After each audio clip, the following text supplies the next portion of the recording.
जंगल के रास्ते पर दो जिंदगियां आमने सामने थीं।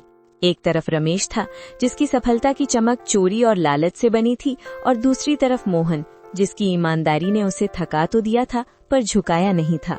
रमेश को देखते ही मोहन ने अपनी फटी चादर सही की, पर रमेश की नजरों में छिपे तानों से वो खुद को नहीं बचा सका। अरे ओ मोहन भाई, कहाँ चले सुबह सुबह अपनी इस बूढ़ी कुल्हाड़ी को लेकर? फिर वही सूखी टहनियां ढूंढने? मरे हुए पेड़ तो अब शमशान में भी नहीं मिलते, तुम अब भी जंगल में उन्हें खोज रहे हो। राम राम रमेश भाई, बस कर्म कर रहा हूँ, नसीब में जो होगा मिल जाएगा। नसीब? अरे भाई, नसीब हाथों की लकीरों में नहीं, कुल्हाड़ी की धार में होता है। देखो मेरी गाड़ी ताजी लकड़ियों से लदी है, शहर पहुंचते ही गड्डियां हाथ में होंगी, और तुम्हारी हड्डियों की गिनती दूर से हो रही है। सुना है कल मंडी से खाली हाथ लौटे थे, बच्चों ने कल भी पानी पीकर रात काटी होगी। मोहन, आंखों में हल्की नमी पर आवाज में सख्ती। मेरे बच्चे क्या खाकर सोए, ये मेरी और मेरे रब की बात है रमेश, पर कम से कम उन्हें ये तो पता है कि उनका बाप किसी के हक की लकड़ी काटकर घर नहीं लाता। रात को जब मैं सोता हूँ तो मुझे परिंदों के उजड़े घोंसलों की चीखें सुनाई नहीं देती। रमेश ताने मारते हुए। आदर्शों से पेट नहीं भरता मोहन, ये जो तुम ईमान ईमान की माला जपते हो ना, इसी ने तुम्हें इस हाल में पहुंचाया है।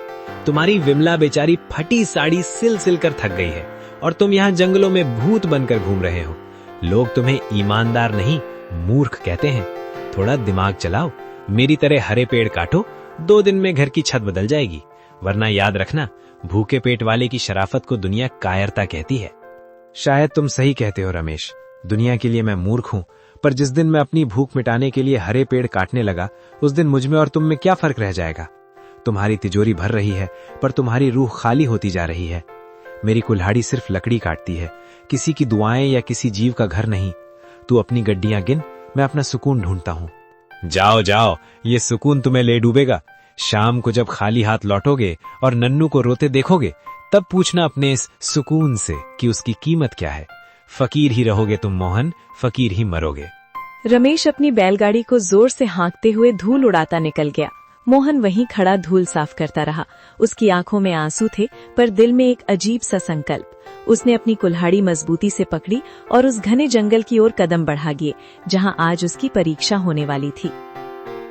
सूरज अभी ठीक से उगा भी नहीं था कि मोहन की कुल्हाड़ी की ठक ठक जंगल की सन्नाटे को चीरने लगी।